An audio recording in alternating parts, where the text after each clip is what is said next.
விஷம் கலந்துருக்கண்ணே.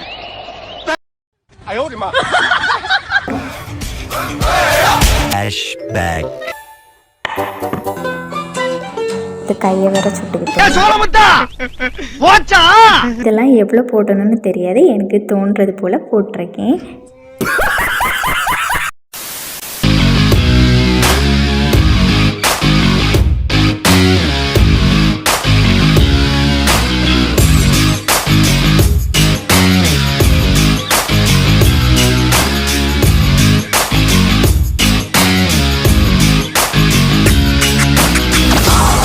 Hi kitties, நம்ம இன்றைக்கி என்ன பண்ண போகிறோன்னா, யூடியூப்பே பார்க்காம எனக்கு தோணுது போல் சாண்ட்விச் பண்ண போகிறோம். வாங்க எப்படி இருக்குன்னு பார்க்கலாம்.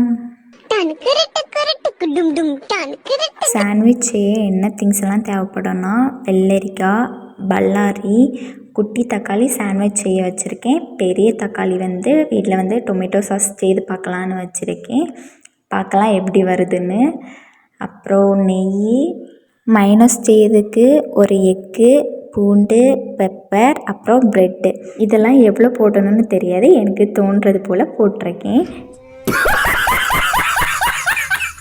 டேஸ்ட் எப்படி இருக்குன்னு பார்க்கலாம். இதெல்லாம் எங்கே கொண்டுட்டு போகிறேன்னா, நான் எப்போ சமைச்சாலும் ஒரு உள்ளம் எனக்கு கட் பண்ணி தரோம். இப்போ எங்கள் அம்மா எங்கள் அப்பாவை கூப்பிடுவாங்க. அதுக்கு எங்கள் அப்பா சொல்லக்கூடிய பதிலை பார்த்துக்கோங்க. இதுதான் எங்கள் அப்பா சமைக்கும்போது என்ன ஹெல்ப் கேட்டாலும் பண்ணுவாங்க. அதுபோல் பண்ணுறது நல்லா இல்லைன்னா கூட நல்லா இருக்குன்னு சொல்லி சாப்பிடுவாங்க. உனக்கு பிடிக்கலனா நீ சாப்பிட உடனே துப்பிடு, சரியா? இப்ப ஸ்கூலுக்கு போ. ஒருவேளை உனக்கு பிடிக்கலனா திரும்ப வந்துரு, நேரா வீட்டுக்கு ஓடி வந்துரு, சரியா? அப்பா உனக்காக காத்துக்கிட்டு இருப்பேன். இது போல தான் எங்கள் அப்பா எப்போவுமே எனக்கு சப்போர்ட்டாக இருப்பாங்க. நீ பண்ணு, என்ன வந்தாலும் பார்த்துக்கலான்னு சொல்லுவாங்க. கட் பண்ண சொன்னால் இருந்து சாப்பிட்டுட்டு இருக்காங்க. அப்புறம் எங்கள் அப்பாவுக்கு கொஞ்சம் வெளியில் போக வேண்டியதாக இருந்து கால் அப்புறம் கூட எங்கள் அப்பா போகலை. அப்புறம் நான் எங்கள் அப்பாகிட்ட சொன்னேன், அப்போ நான் கட் பண்ணிக்கிட்டேன், நீங்கள் போங்க அப்படின்னு சொன்ன அப்புறம் தான் எங்கள் அப்பா போனாங்க. எங்கள் அப்பாவை வெளியே விட போகும்போது 2 பேர் நின்று பார்த்துட்டு நிற்காங்க. அப்பா எங்கே போகிறாங்க அப்படின்ட்டு. இவன் பேர் மேக்ஸ், இவன் பேர் ஜாக்ஸ். ஜாக்ஸ் குட்டியாக இருக்கும்போது நான் மடியில் தூக்கி வச்சுருப்பேன். உடனே மேக்ஸுக்கு பொசசிவ் ஆகும். அதை ஜாக்ஸை தள்ளி விட்டுட்டு மேக்ஸ் படுத்துப்போம் மடியில். இப்போ கூட மேக்ஸ் நின்று பார்த்துட்டு நிற்கான். நம்மளை கொஞ்சாமல் அவனை தூக்கி கொஞ்சிடாளே அப்படின்ட்டு. மேக்ஸ் என்ன பண்ணுதுன்னு பாருங்கள், அவனை பிடிச்சி கடிச்சிட்ருக்கு. இரு அக்கா வாரேன் உடனே கொஞ்சிறதுக்கு. இப்போ பாருங்கள் ஜாக்ஸ் என்ன பண்ணிகிட்ருக்குன்னு. ரெண்டும் ரொம்ப பாசமானது. மேக்ஸ், நீ கடிக்க கூப்பிட்டியா இல்லை கொஞ்சிறதுக்கு கூப்பிட்டியா? அப்புறம் இப்போ ஒரு மோட்டிவேஷன் சாங் போட்டுட்டு நம்ம இப்போ கட் பண்ண போகிறோம்.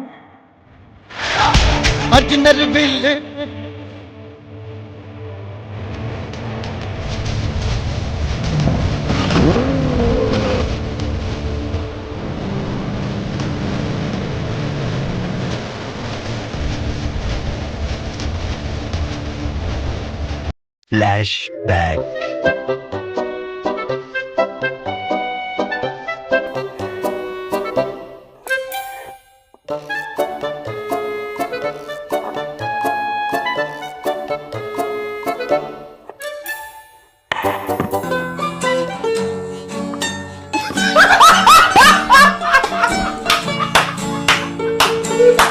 ஒரு வழியாக கஷ்டப்பட்டு என்னென்னையோ வெள்ளரிக்காவை வெட்டியாச்சு. இனி தக்காளி வெட்டு தான் கஷ்டம்னு இருக்கும்போது நமக்குன்னு ஒரு ஆடிச்சு கிக்கிச்சு.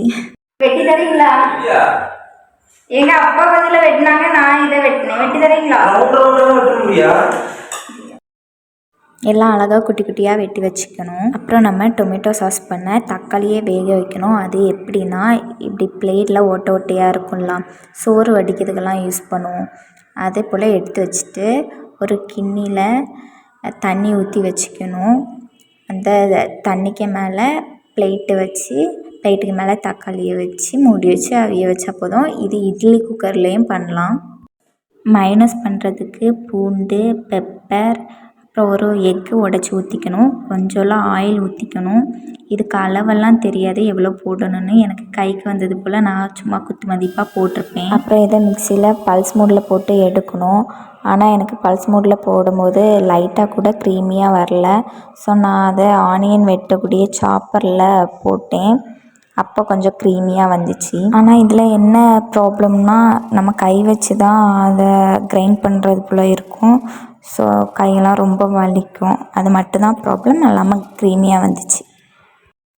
தக்காளி வேற வெந்துச்சா வேவலியான்னு தெரியாமல் கையில் வேற எடுத்து கையை வேற சுட்டுக்கிட்டேன். டொமேட்டோ சாஸ் பண்ணுறதுக்கு தக்காளியை வேக வச்சு வேஸ்ட்டு. ஏன்னா நான் அரைகுறையாக வேக வச்சுருந்தேன். ஒன்றில் நல்லா வேக வச்சுருக்கணும், இல்லாட்டி வேகையே வச்சுருக்கக்கூடாது. லாஸ்ட்டு நம்ம பேனில் வச்சு வேக வைக்கதே அதுக்கு போதும். டொமேட்டோ சாஸ் பண்ணுறதுக்கு மட்டும் யூடியூப் பார்த்துட்டு கஷ்டப்பட்டு எப்படியோ ஒரு வழியாக டொமேட்டோ சாஸ் செய்து முடிச்சாச்சு. டேஸ்ட்டு சூப்பராக வந்து. ரெசிபி வேணுன்னா கமெண்ட் பாக்ஸில் கேளுங்க, நான் ஒரு வீடியோ மேக் பண்ணி போடுறேன்.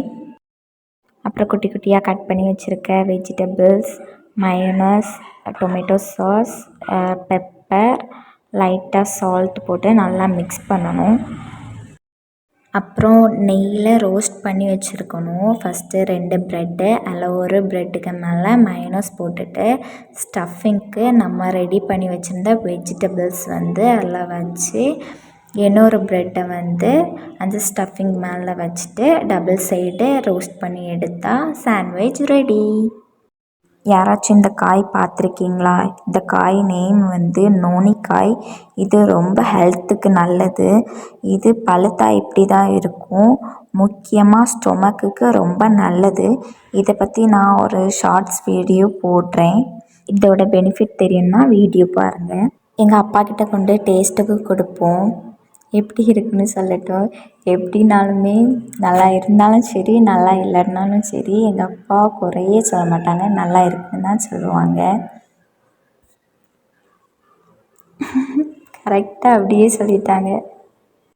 என்னடா வெக்கமா? அண்ணா அதுல விசங்க வந்திருக்கேன். விசங்க வந்திருக்கேன்.